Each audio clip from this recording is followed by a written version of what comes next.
오늘 드디어 우리 주님께서 이 땅에 오신 사역의 절정인 십자가의 죽음이 들어가는 그 시초가 18장부터 시작이 됩니다.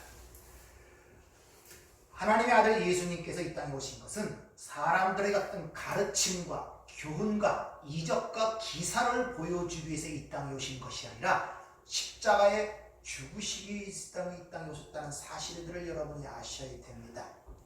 그런 것들은 다 부수적인 게 없고 하나님의 아들을 이 땅에 육신을 입고 오신 이유는 딱 한 가지 이유입니다. 죽으심입니다.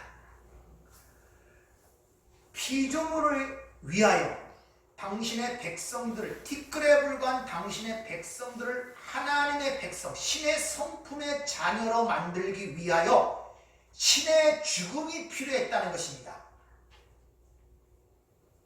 이것은 천사들도 살펴보기를 원하는 것이라고 베드로전서 1장 12절은 이야기하고 있죠. 흙을 신의 자녀로 만들기 위하여 신의 죽음이 필요했단 말입니다. 이것을 어찌 제한적, 유한적 인간이 이 놀라운 하나님의 이 계획을 다 이해할 수 있겠습니까? 주님의 공생애가 약 3년 6개월, 3년 반 정도로 계산이 되는데 사복음서 전체를 다 합하면 89장이 됩니다. 3년 6개월 동안의 공생의 인생을 기록한 것이 그 중에서 예루살렘 입성, 십자가를 지기 위하여 예루살렘 입성하는 그 1주간의 내용이 거기에 절반 이상의 내용을 차지하고 있습니다. 그러니까 사복음서 전체는 십자가라는 그 절정을 위하여 모든 것을 끌고 가고 있다는 것을 여러분들이 아셔야 됩니다. 따라서 십자가라는 것은 새로운 세계가 열리는, 또 모든 옛 것들이 그 안으로 들어갈 수밖에 없는 가장 큰 정점이자 또 가장 큰 완성 지점이 십자가이기 때문에 하나님의 영광이 가장 크게 드러난 곳이 어디냐? 바로 십자가의 사건이에요.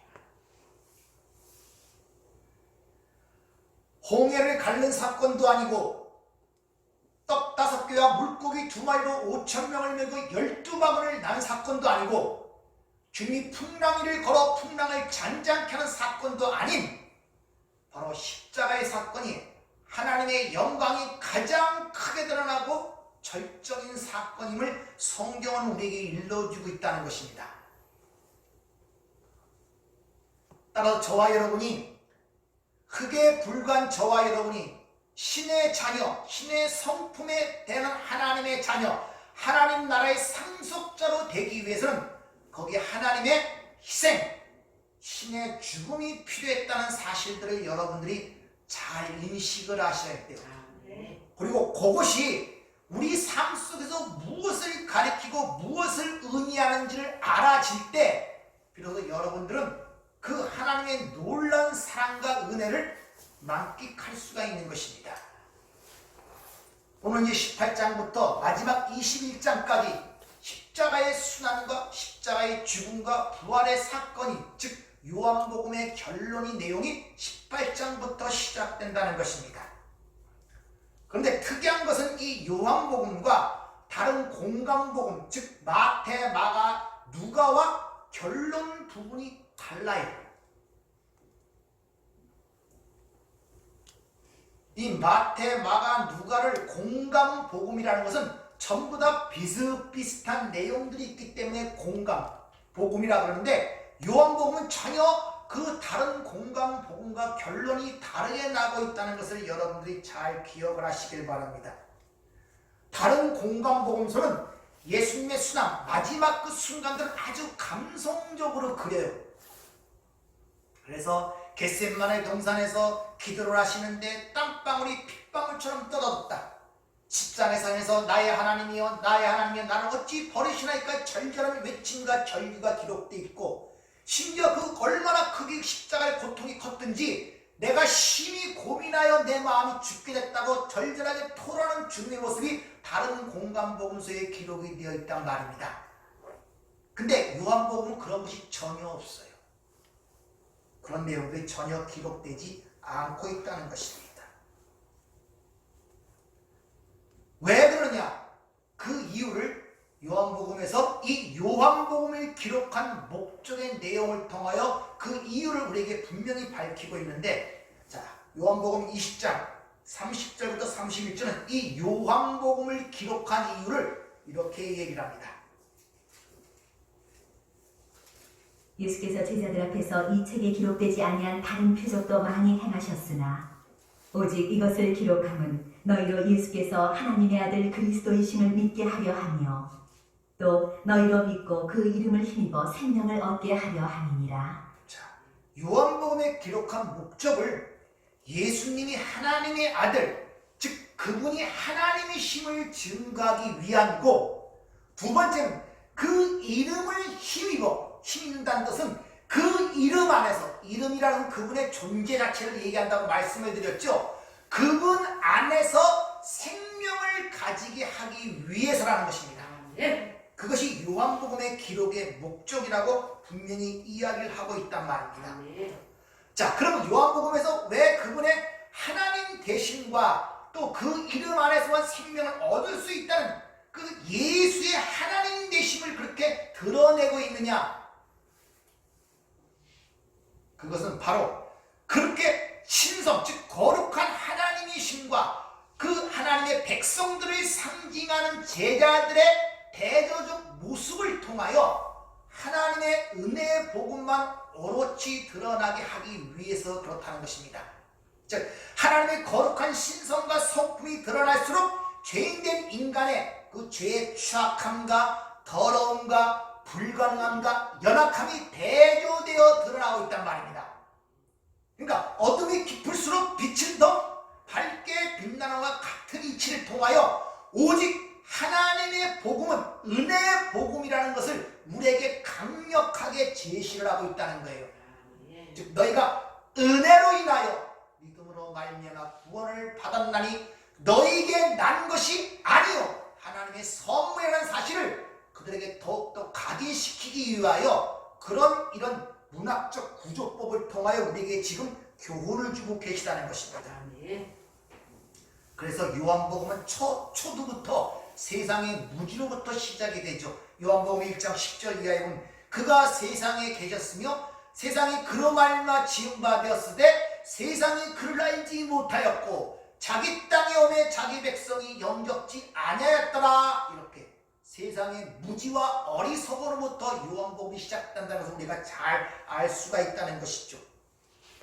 그리고 요한복음은 그 이후서부터 제자들의 그런 무지함을 계속 폭로되고 있는데, 다른 복음서에 보면은 베드로가 3번 부인한 이후에 닭소리를 듣고 밖에 나가 심히 통곡하고 슬퍼하며 회개하는 것 같은 모습이 기록되는데, 여기서는 베드로의 3번 부인한 모습은 기록되지만 나가서 심히 통곡하고 슬퍼했다는 내용은 생략이 되어버립니다.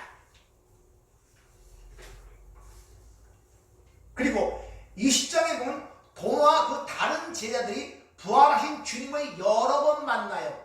그리고 주님의 손과 발에 상처도 눈으로 확인합니다.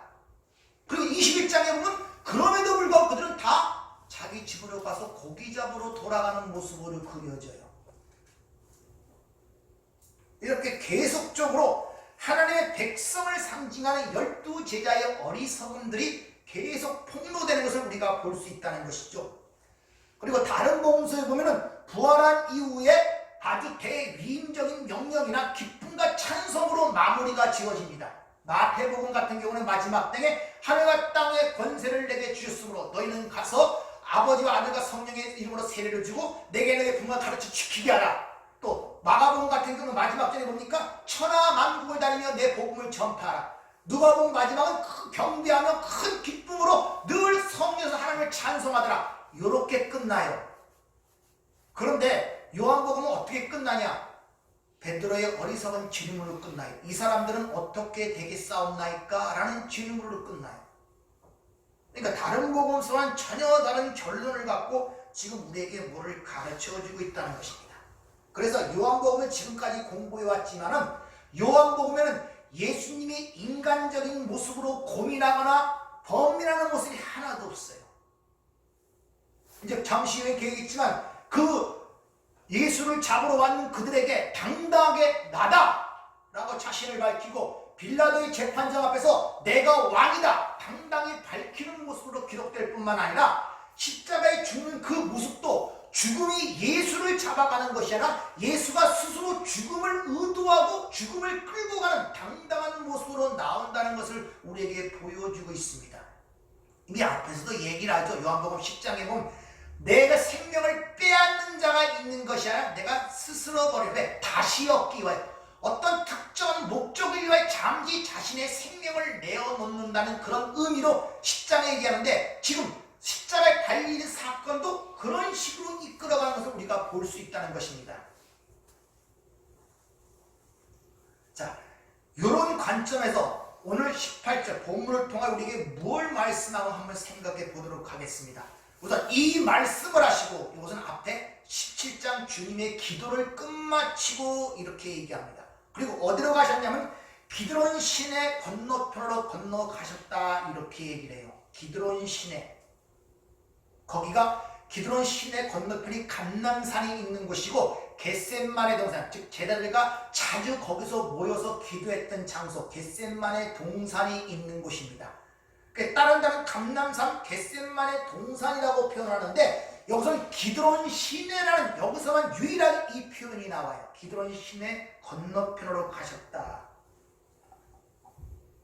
왜? 다른 공간 보고서처럼 겟셋만의 동산이라든지 감람산이라고 하지 않고 왜 하필 기드론 시내 건너편이라는 그런 단어를 사용했냐면은 그들에게 기드론 시내 건너편에 건너가는 그 말씀을 통하여 구약의 한 사건을 그들에게 상기시키기 위하여 그 단어를 사용하고 있다는 것입니다.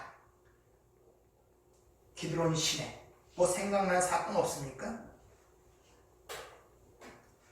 지금 예수님은 기드론 시내라는 그 단어를 통하여 구약의 그 사건을 연결시켜서 지금 내가 죽은 십자가의 죽음의 의미가 무엇인가를 설명하고자 하는 의도로 이 단어를 사용하고 있는데 사무엘하 15장에 보면 다윗이 모반을 당하죠. 압살롬, 자기 아들 압살롬으로부터 모반을 당해서 밤에 기드론 시내를 건너 도망하는 모습이 사무엘하 15장에 기록이 되어 있습니다.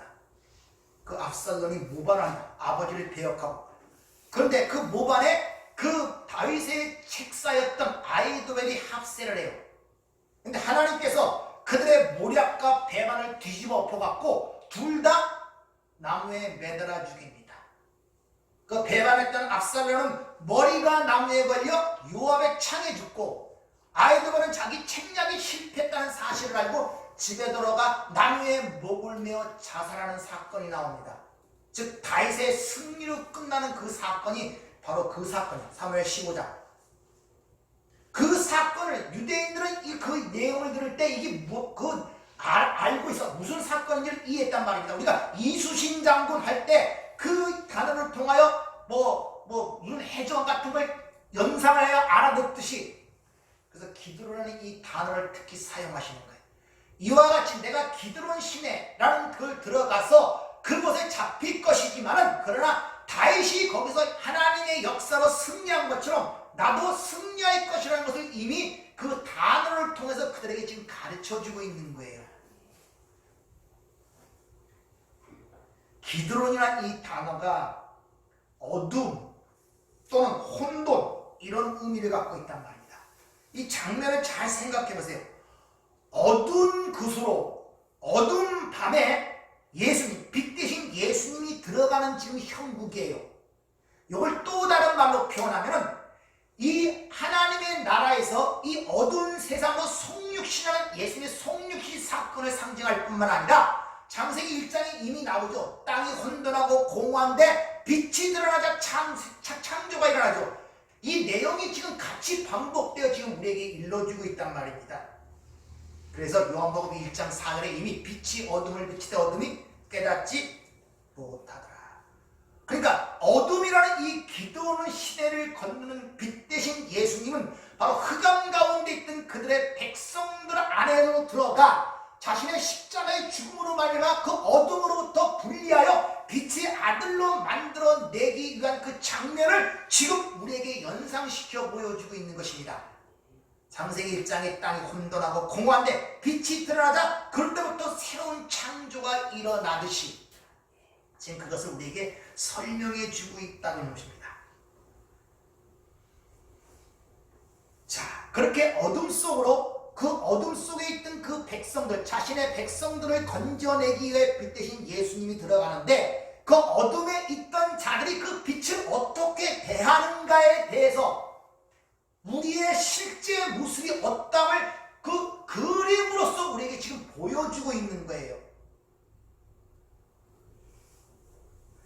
다시 말하면, 쉽게 말하면 빛 대신 예수, 생명 대신 예수가 여러분 안으로 들어갔단 말입니다. 여러분 전에 어둠이 없고 흑암이 없고 죽은 자였단 말입니다. 그 안으로 예수가 지금 들어간 거예요. 그럼 들어갔는데 우리가 그걸 먼저 알아보느냐? 못 알아본단 말입니다. 그 내용을 예수가 잡히는 사건을 통하여 지금 설명하는 거예요. 그걸 통하여 우리의 신체가 벗겨지고 아는 자들이 눈뜬 자들이란 말입니다. 단순히 2000년 전에 어떤 동산에 일어났던 사건이 아니라 오늘날 현실 속에서 신앙생활 속에서 그게 일어난다니까요.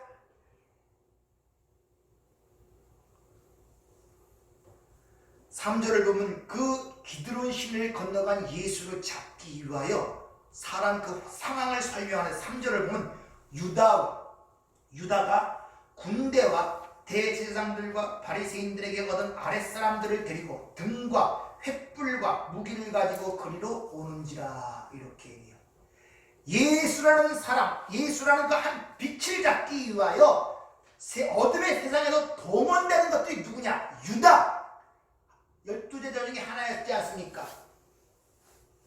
마귀의 자식, 군대, 이게 스페이라는 단어가 쓰이는데 이건 군단의 10분의 1, 600명 정도의 그 단어입니다. 이것이 군대라는 단어가. 그러니까 예수 한 사람을 잡기 위하여 로마 정예군 600명이 동원됐고 대제사장들과 사두개인들의 하속들, 그를 지키는 경비병들, 그들과 함께 등과 횃불, 그들이 빛이라고 생각하고 그들이 힘이라고 생각하는 것들을 들고 예수를 잡으러 온 거예요. 지금 예수를 잡기 위하여 온 세상이 동원되는 모습을 이렇게 압축하여 보여주고 있단 말입니다.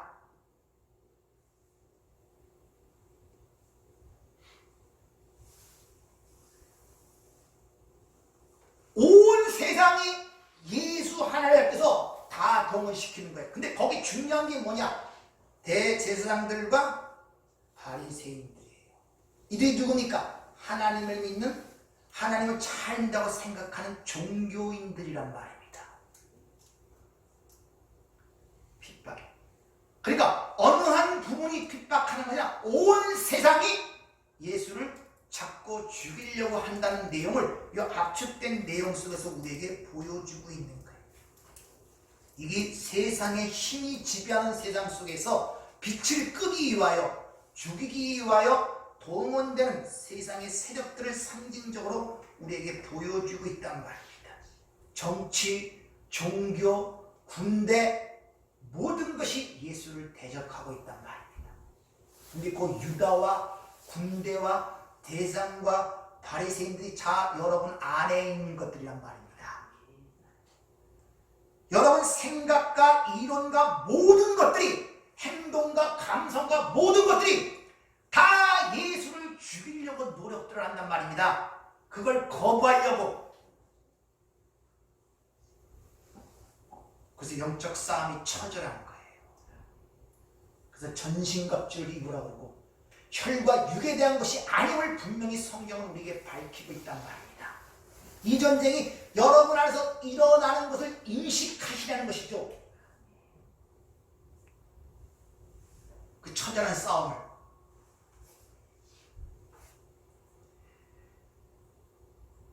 진짜 빛을 잡기 위해요. 세상에서 동원되는 등, 횃불, 이걸 무기로 삼아서 그 예수를 잡고자 한단 말입니다. 다시 말하면 그걸 힘으로 삼아서 윤리, 도덕적, 종교적 그런 것들을 힘으로 삼아서 때로는 어떤 과학 문명이나 의학의 발달, 교육 이런 걸 갖고 그런 것이 자신의 등고 횃불로 사용하여 예수를 죽이고자 노력을 한단 말입니다.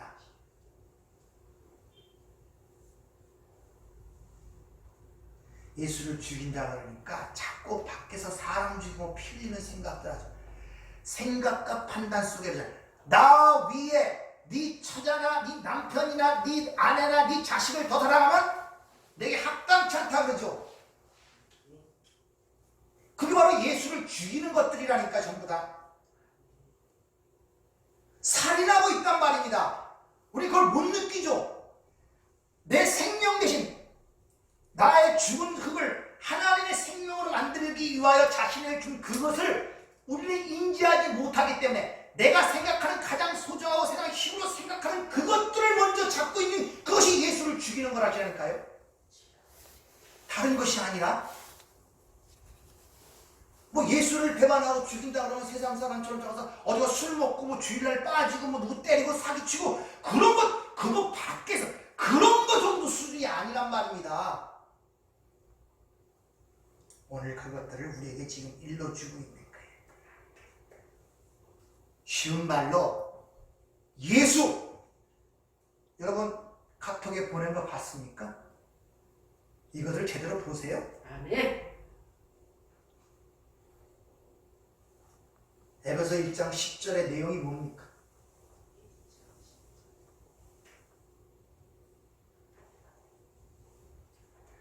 하나님의 창세적인 계획인데 그 계획도 모르면서 어떻게 살아가? 삶이 제대로 가는지 안 가는지도 모르고 어떻게 사십니까? 생각들 해보세요. 하나님이 계획을 분명히 밝혔고 이것이 목적지고 이것이 결론이라고 얘기를 하는데 그것을 모르는데 내 삶이 그것을 향해 가는지 잘못된지 어떻게 판단을 합니까? 그러니까 삶에 문제가 없으면 잘 가는 것이고 내 생각에 어떤 사고가 없으면 잘 가는 것이고 사고가 많으면 문제가 있는 것이고 전부 다 그렇게 생각을 해요.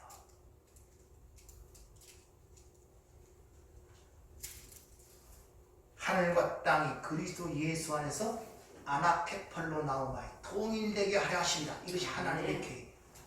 모든 걸 예수 그리스도로 결론 요약하게 만드는 것 이것이 하나님의 창세전 계획이라고 이야기를 하고 있잖아요. 그러니까 어떤 경우에도 하나님만이 우리의 초장이며 하나님만이 우리의 생수이며 하나님만이 우리의 모든 것이라는 결론이 나아지는 것 그것이 하나님의 목적이죠.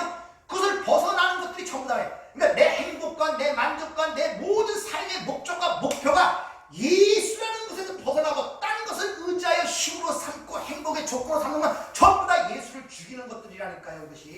그것이 바로 예수를 잡고 오는 횃불과 등불이라니까요.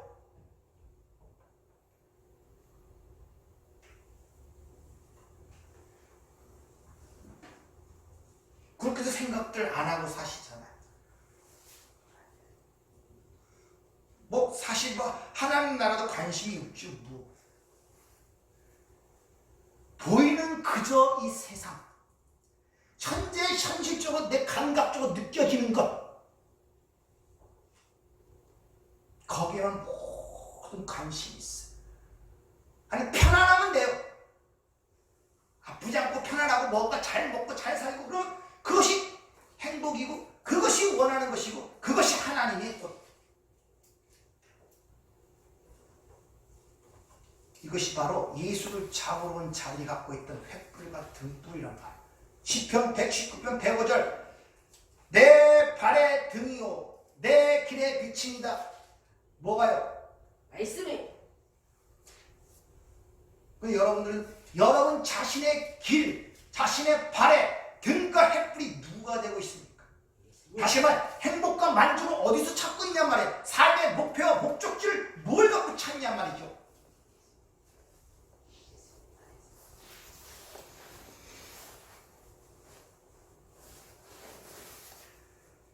그렇게 찾으러 온 그들에게 주님 말씀하십니다.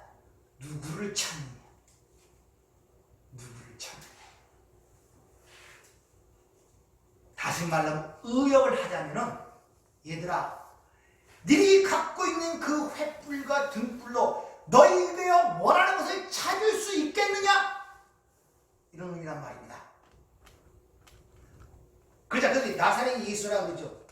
그러니까 주님 거기서 내가 그니라, 이것이 에고에임이 출애굽기 3장에 이스라엘 백성들에게 모세를 통하여 계시던 하나님의 이름이랍니다. 에고에임이 스스로 있는 자. 그래서 어떤 일이 벌어지니까 다 나가서 엎드러지는 일이 기록되죠.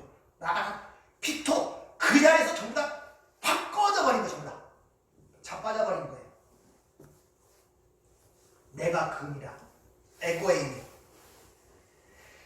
니들이 그렇게 찾고 원하는 것이 바로 나다.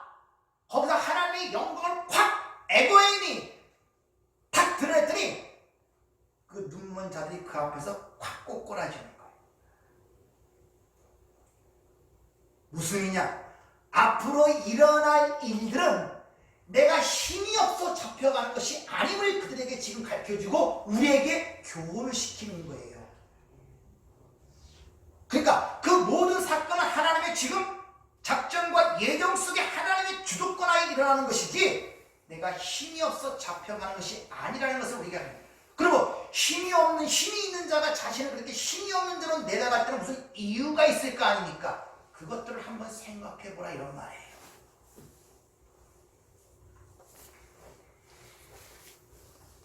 우리 주님은 요한복음 8장 12절에 보면 예수께서 또 말씀하여 이르시되 나는 세상의 빛이니 나를 따르는 자는 어둠에 다니지 아니하고 생명의 빛을 얻으리라, 이렇게 얘기하죠. 그러면 거기서 능히 이기는 그 하나님께서 왜 그들에게 자신을 내어주느냐, 일부러 왜 어둠 속으로 들어가 자청하에 들어가 자기를 죽음을 자처하느냐, 그 이유가 8절에 나오는 거예요. 그래서 그 8절이 바로 복음이라고 할 수가 있는 것입니다. 8절을 보면 뭐라고 얘기하고 있습니까? 네? 8절. 예수께서 대답하시되 너희가 내가 그니라 하였으니 나를 찾거든 이 사람들을 가는 것을 용납하라, 이렇게 얘기하죠.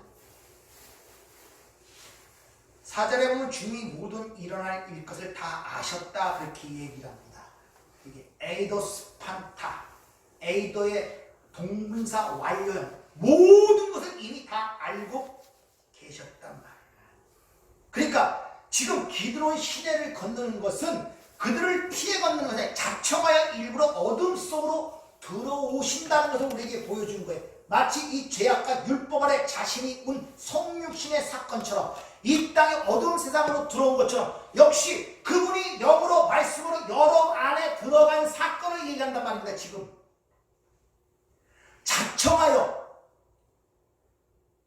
당신의 백성들에게 환영받을 줄 못할 줄을 알고, 아니 거기서 죽임을 당할 줄을 알고,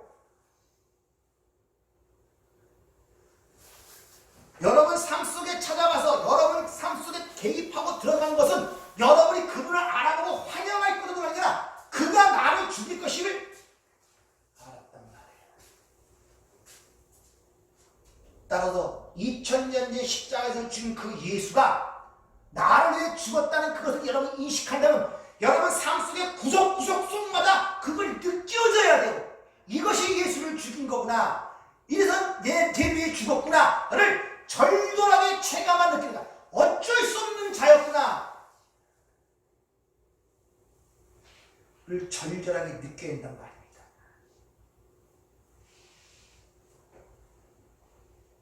진짜 부모보다 예수님 더 사랑하십니까? 자식보다 예수님 더 사랑하세요? 그걸 알란 말이에요. 그래서 예수가 죽어야만 했구나. 그래서 하나님의 은혜로만 되는구나. 그래서 신의 죽음이 필요한 것이구나. 거기 내가 공의 것은 요만큼도 없구나. 이걸 절절히 깨달아가는 거예요. 하나님 나는 죽일 수밖에 없네요. 그래서 예수가 죽었구나. 한꺼번에 하는 것이 아니라 인생 전체를 통하여 절절하게 하나하나씩 내 실제 속에 내가 좀 괜찮다고 생각하던 것, 좀 나보다 낫다고 생각하던 것, 나는 좀 요물이 그 모든 것이 하나하나 여지없이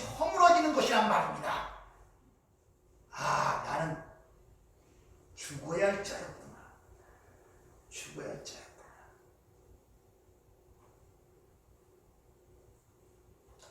그걸 깨닫고 가는 거예요.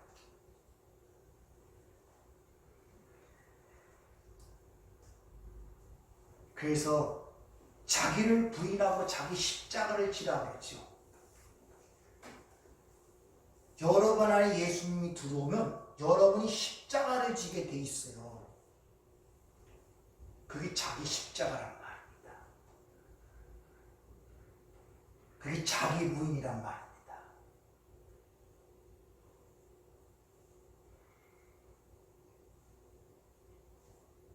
그래서 주님께서 오늘 9절에 보면 아버지께서 내게 주신 자 중에 내가 하나도 잃어버리지 아니한 그 말씀을 응하게 하려 함이니이다 이렇게 얘기를 하죠. 앞에 17장 주님의 기도문 속에서 똑같은 얘기가 나오죠.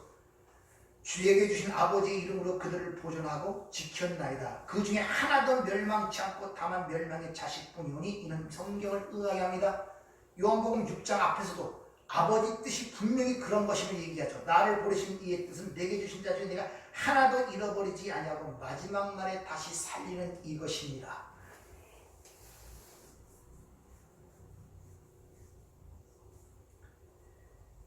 이같이 주님이 이 땅에 오신 목적은 그 이유를 초창기부터 지금 이 순간까지 한 번도 잃어버린 적 없고 그 목적과 목표를 향하여 발걸음을 지금 하나하나 움직이고 있는 것입니다. 그렇기 때문에 제자들의 배반이나 제자들의 의심이나 사람들의 수치와 조롱에도 전혀 흔들리지 아니할 수 없어요. 목표와 목적지가 분명히 알고 있었기 때문에 내가 가야 할 곳이 그 십자가 골고다라는 걸 분명히 알고 있었기 때문에 어떤 것에도 흔들리지 않고 당당히 나갈 수가 있었단 말입니다.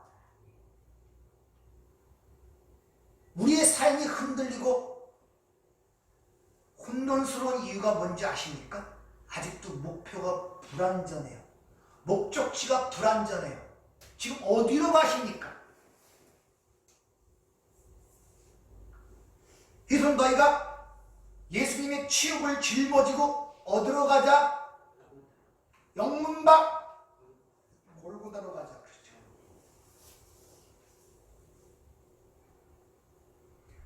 여러분은 지금 그곳으로 가는 거예요, 여러분들. 네. 내가 하나하나 밟아먹게 되면 그곳으로. 근데 우리는 그곳을 싫어하고 자꾸 엉뚱한 곳으로 가려고 그러잖아요. 그러면서 왜 답답하고 힘든 거예요. 목표를 잃어버리니까. 그러니까 삶이 혼돈이 많아요. 보이는 것들, 느껴지는 것들, 아직도 그 집착에서 벗어나지 못하는 거예요. 아니, 벗어나지 못할 수밖에 없죠. 그러면 그 실체를 알면 그것을 위해 기도해야 되잖아요. 그것을 위해서 하나님. 근데 우리는 그것을 위해 기도하는 것이 아니라 오히려 글로 가도록 해달라고 기도하는 것이 우리의 기도의 대부분이 아닙니까?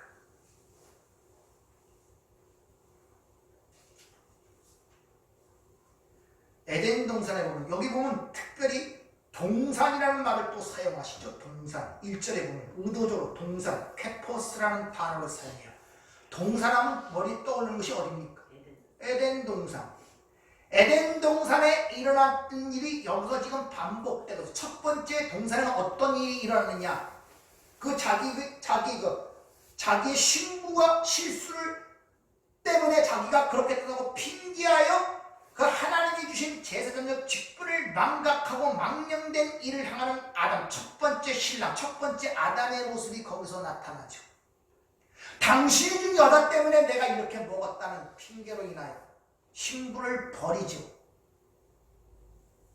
근데 여기서는 그들을 가는 걸 용납하기 위하여 자신을 내어주는 마지막 아담, 신랑의 모습이 여기서 기록이 되는 거예요. 그러니까 창세기 3장의 그 사건이 여기서 지금 회복이 되고 있다는 것을 가리키기 위하여 동산이라는 단어를 사용하고, 특히 그분이 동산의 그 아담이라는 상징적 보여주기 위하여 뒤에 20장에 가면은 그 부활하신 주님을 볼 때 마리아가 뭐라고 부르냐? 동산집이라고 부릅니다. 에덴 동산을 상기시키면서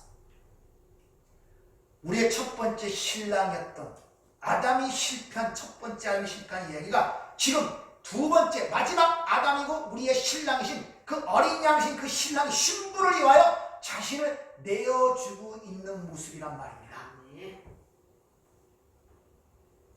그래, 신부를 구하기 위하여 세상에 대응하는 방식을 잘 보세요.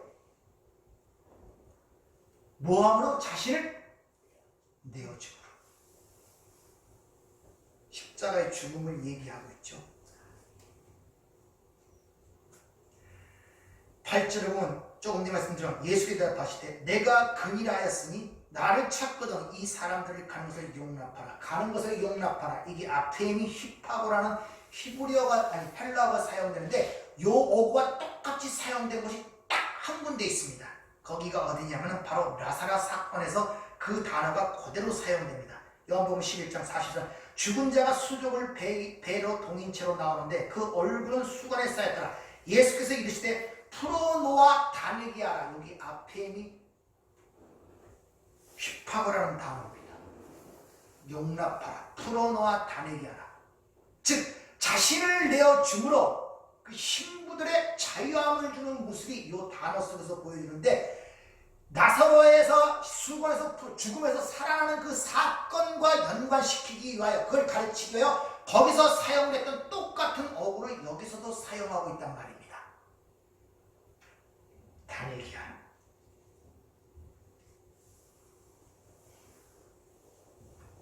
이게 말 구유에 오신 주님의 모습이에요. 굶어 죽어가는 짐승을 살리기 위하여 자신을 먹이로 주는 거예요. 그래서 해필 염을통 위에 오신 거예요. 다 처음서부터는 상징적 의미가 있는 것입니다. 그래서 죽음을 어떻게 우리는 이겨내냐, 부활이 죽음을 이겨냈다고 여러분 대부분들 그렇게 생각하시죠. 여기에 대한 이해가 큽니다. 죽음은 죽음으로서만 이기는 것이고 부활은 그분이 하나님 앞에 의롭담을 받았다는 증거지 죽음을 부활로 이겨낸 것이 아님을 아셔야 됩니다. 히브리서 2장 14절 15절 보면 자녀들은 혈과 육에 속하였음에 그도 또한 같은 모양으로 혈과 육을 함께 지니심은 죽음을 통하여 죽음의 세력을 잡은 자 곧 마귀를 멸하시며 또 죽기를 무서워함으로 한평생 매어 종노릇하는 모든 자들을 놓아주려 하시니 죽음을 통하여 죽음의 세력을 이겼다는 것입니다. 그래서 하나님 나라는 항상 역설적 파라독스라 그러는 것입니다. 여러분의 삶의 원리 속에서 이런 하나님이 주시는 이런 진리들을 한 번씩 적용들을 해보세요. 우리는 데려왔고 말로 주는 게 우리 특징이잖아요. 그걸 이긴다고 생각하는 그 틀에 살고 있잖아요. 남보다 강해야 이긴 것이고 많이 가져야 이긴 것이고 다 그렇게 생각하고 있잖아요. 하여튼 남보다 뭔가 많고 커야 내가 행복하고 만족하고 이겼다는 그 기본적 틀을 벗어나야 한다니까요. 그래서 오죽하면 심령이 가난한 자는 복이 있다로 시작하겠습니까? 복 있는 자들이여 너는 심령이 가난하다. 복 있는 자들이여 너는 애통하는 자들이다. 이런 말로 시작이 되겠습니까? 하나님의 복이.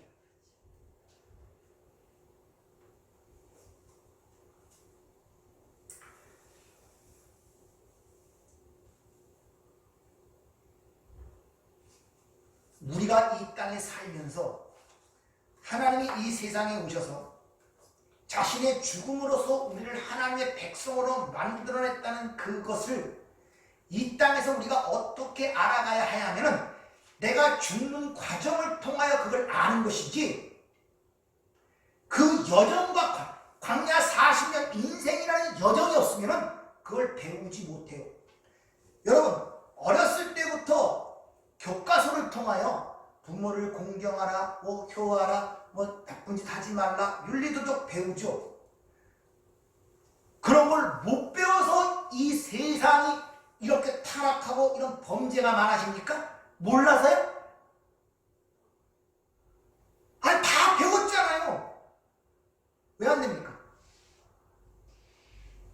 부모 공경하라는 거 다 배웠죠. 왜 안 됩니까? 거기서 공경하라는 말은 하는데 살아본 적이 없어요. 왜 부모 공경하기 힘듭니까? 같이 살아본 적이 없어요. 하고 싶어도 못해요.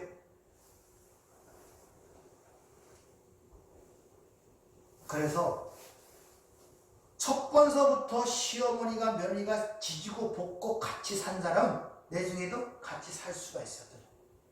근데 몇 년 동안 떨었다가 어느 날 갑자기 안 돼요.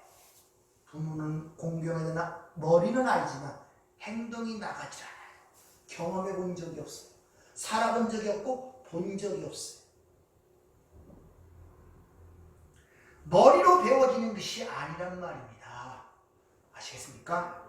왜 이 세상의 역사와 여러분들의 인생을 허락하셨느냐? 머리로 배워지는 것이 아니기 때문에. 근데 요새 시대는 디지털화가 돼갖고 여정이라는 게 없어요. 그러니까 거기 감정도 기분도 인내도 이런 게 없습니다. 그냥 옳고 그름에 의하여 X 아니면 노, 1 아니면 0이에요. 전부다. 그러니까 삶이 더 빡빡해지는 거예요. 삶이.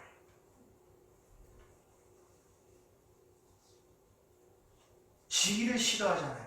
왜? 세상엔 지는 것 곧 수치와 모욕이며 그렇게 느끼고 있기 때문에.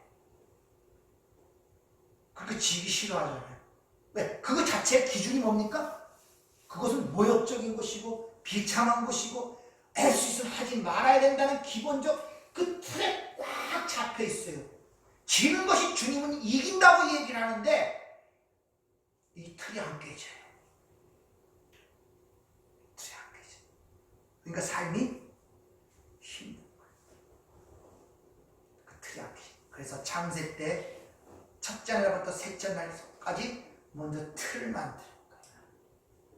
새 부대를 만들어요. 새술이 주어지기 전에 새 부대를 만들어요. 그래서 여러분 안에 들어와 갖고 바로 새 틀을 만들어 가시는데 그 새 틀을 만드는 그것을 좀 힘들고 어려운 말로 여러분의 세계관과 가치관을 바꿔버린단 말입니다. 좀 더 불러 보는 시각을 바꿔버리는 거예요. 그게 안 바뀌면 하나님 것이 담길 때마다 고통스럽고 깨져버리는 거예요. 둘 다. 둘 다 못 쓴다고 그러잖아요. 둘 다. 그것이.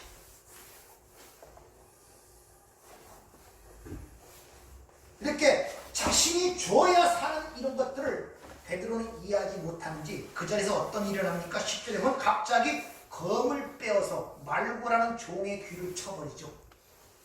그러자 주님이 검을 다시 검집에 꼽으라 하시면서 유명한 말씀을 하시죠. 마태복음 26장 52절. 이에 예수께서 이르시되 칼을 도로 칼집에 꼽으라. 칼을 가지는 자는 다 칼로 망하느니라. 이렇게 얘기해. 베드로 땅에 의협심에 칼을 빼갖고 그 대적하러 온 자의 종을 길을 내렸단 말이야. 그랬더니 베드로를 나무라면서 칼을 도로 꼽으라면 칼로 가지는 칼로 망한다. 지난주에 이사야 49장을 통해서 말씀드린 거 기억납니까? 날카로운 칼과 날카로운 화살을 만들어서 그걸 감추고 화살통에 집어넣는데 갈고 닦아서 사용하는 것이 아니라 숨기고 집어넣는데 이 말씀을 지난주에 드렸는데 그걸 이해했다면 이 말씀이 칼로 자는 칼로 망한다. 칼을 칼집에 도로 꺼버라 하는 이 말씀이 금세 이해가 될 것입니다. 즉 하나님께서 칼을 날카롭게 화살을 날카롭게 만드는 것은 세상에 대항하기 위하여 그렇게 만든다는 것이 아님을 아셔야 돼요. 우리는 세상에 대해서 싸움이 영적 싸움인 줄 알지 못하고 싸움부터 우리 지고 들어가고 있다는 것입니다. 그런데 칼을 도로 꼽으라고 하면서 또 검을 가지라는 말씀도 있어요. 검을 준다고. 마태복음 10장 34절. 내가 세상에 화평을 주러 온 줄로 생각하지 말라. 화평이 아니여 검을 주러 왔노라. 어느 때는 검을 사용하니까 도로 꼽으라 그러고 이제 반대로 화평이 아니라 검을 주러 왔다 그러고. 자, 그러면 여러분 이해가 되실 거 아니에요? 검을 주는 이유가 뭡니까?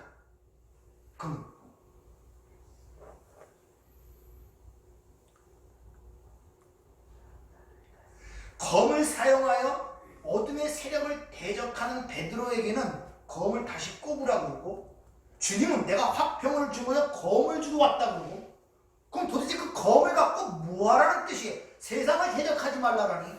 그럼 뭐하라는 소리예요? 검을 주긴 줬는데 그 검이 세상을 대적하는 검이 아니라 여러분을 수술하는 검이란 말이에요. 네. 검이 주신 검이 세상을 대적하는 검이 돼버리면은 그것이 율법주의, 정죄하고 자르고 죽이는 것이란 말입니다. 그러나 그 검이 나의 세상 것과 끊는 수술용 칼이 되면 내가 살아나는 검이 되는 거예요. 살리는 검이 된단 말입니다. 그런 의미를 우리에게 전달해 주고 있단 말입니다. 또 하나 베드로가 그 어둠의 세력에 의하여 그 검을 들고 그들을 대적하는데 주님이 그를 말리시잖아요.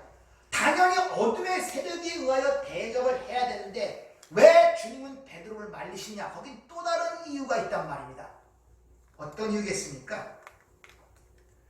베드로가 지금 검을 뽑은 게 예수님을 위해서 뽑은 것 같습니까? 자기를 네?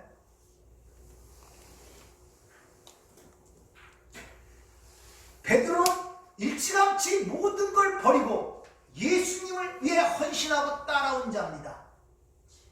왜? 그 당시에 메시아관이 이 나라, 이 세상의 위대한 다윗 왕국의 완성을 하나님 나라라고 생각하는 잘못된 메시아관을 갖고 따르고 있었기 때문에 모든 걸 헌신하고 모든 걸 버리고 따라하는데 맥없이 죽어야 된다는 그 사실을 인정할 수가 없는 거예요. 내 인생이 헛되게 보이는 거예요. 열심히 뭘 하고 열심히 그거 했고 헌신하고 충성하고 봉사했는데 주어지는 게 없고 맥없이 죽어야 된다네. 그럼 참을 수가 없었다는 것이죠. 이미 그러한 사건은 마태복음 16장에서 드러나죠. 예수님 십자가의 죽음을 얘기하니까 씩씩대면서 그런 일이 일어날 수는 절대 없다고 막 항변을 하죠. 그때 주님이 뭐라 그럽니까? 사탄아 내 뒤로 물러가라. 네가 하나님의 일을 생각지 않고 사람의 일을 생각한 사람의 일이 사탄의 일이란 말입니다. 그러면 거기서 그 말씀을 통하여 깨달았다면 오늘 같은 이런 일이 안 벌어졌을 거예요. 거기서도 못 깨달은 거예요. 같은 일을 반복하는 것이에요. 같은 일을 반복하는 거예요. 사건을 통해서 못 보는 거예요. 이게 얼마나 답답한 일이겠습니까? 즉 자신의 안위와 자신의 야망과 미래를 위하여 자신의 뜻을 위하여 행동하시는 것을 주님은 엄격하게 막는 것인데 그걸 왜 다른 말로 그건 사람의 일이고 사탄의 일이기 때문에 그러하다는 것입니다. 하나님의 영광을 위한 일이 아니라는 거예요.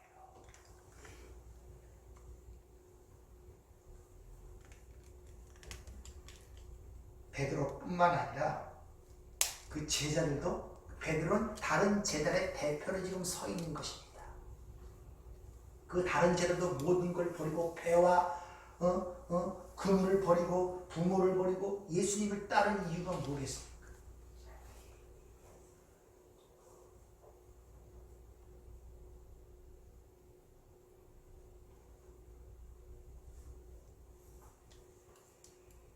이런 과정을 통하여 베드로가 연단이 되는 것입니다. 자기 실상을 깨닫게 되는 안 된다는 것을. 주님이 제자들을 보낼 때 뭐라 합니까? 내가 너희를 세상 이리 가운데 뭘 보낸 것 같다? 이리 가운데 어린 양 보내면 그 어린 양이 이리 가운데 어떻게 되겠습니까? 먹이가 되는 거예요, 여러분들을. 죽으라고 보내는 거 아닙니까, 그거? 호랑이로 사자로 만들어 보내줘야지 이기지.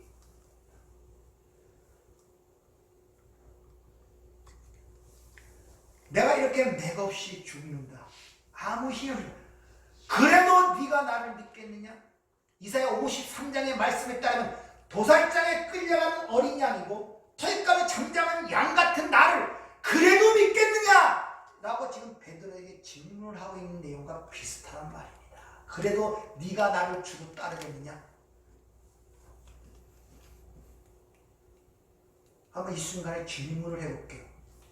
여러분, 예수 아무리 믿고 충성하고 헌신해도 여러분 이 땅에서 거지를 죽을 수도 있고 병들어 죽을 수도 있고 세상 거 원하는 거 하지 못하다가 죽을 수도 있고, 그래도 예수를 주라고 따르겠습니까? 네? 그래서 따르겠습니까? 보이는 것, 만져지는 것 하나도 없어.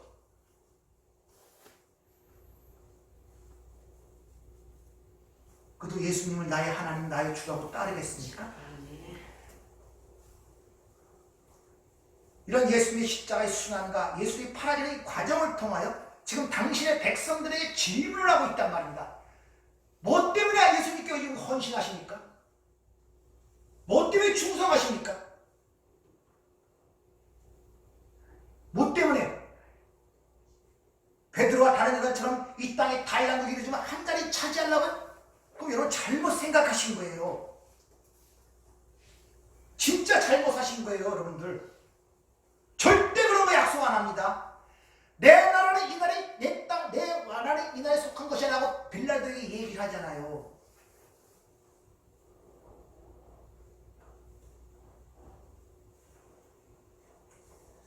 어떤 사람으로 만들어 가는가? 베드로 후에 그 베드로에게 주님이 이런 말씀을 하시죠.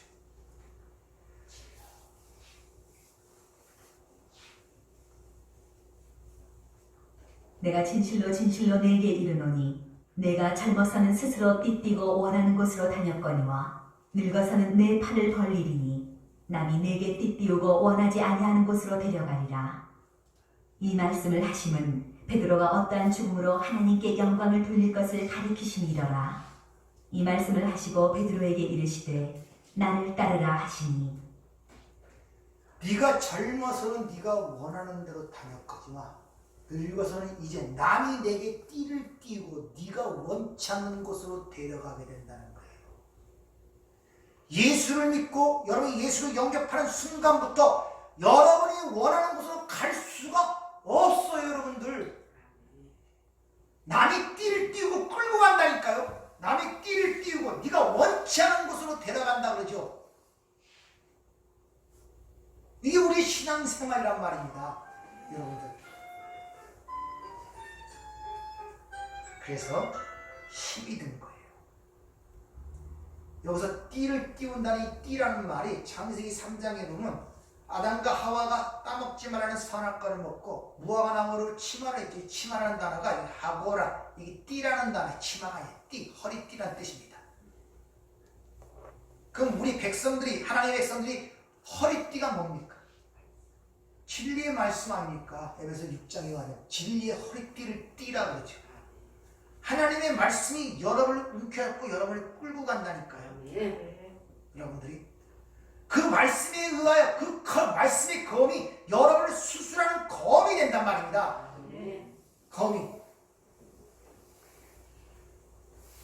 따라서 여러분은 싫든 좋든 하나님의 백성이라면 여러분이 원대로 갈 수가 없어요. 갈 수가 없어요. 여러분이 원치 않는 곳으로 끌고 간다. 삶이 부대끼고 힘든 이유가 뭐냐? 바로 그것 때문에 그래요. 근데 끌려갈 때는 내가 힘을 빼면 싫습니다. 내가 강할수록 힘이 들어요. 하나님이 이길 수가 없잖아요. 그 사지의 힘을 빼세요. 멍청한 듯이 빼세요. 그래서 바보처럼 사는 사람들이 좋은 거예요. 노숙자들이 편한 거. 힘을 다 빼고 나니까 창피한 거, 수치스러운 거, 답답한 거, 미래 걱정. 그런데 익숙한 사람들은 희한하게 실이 좋은 장소를 주고 일거리를 준데도 또 싫대요.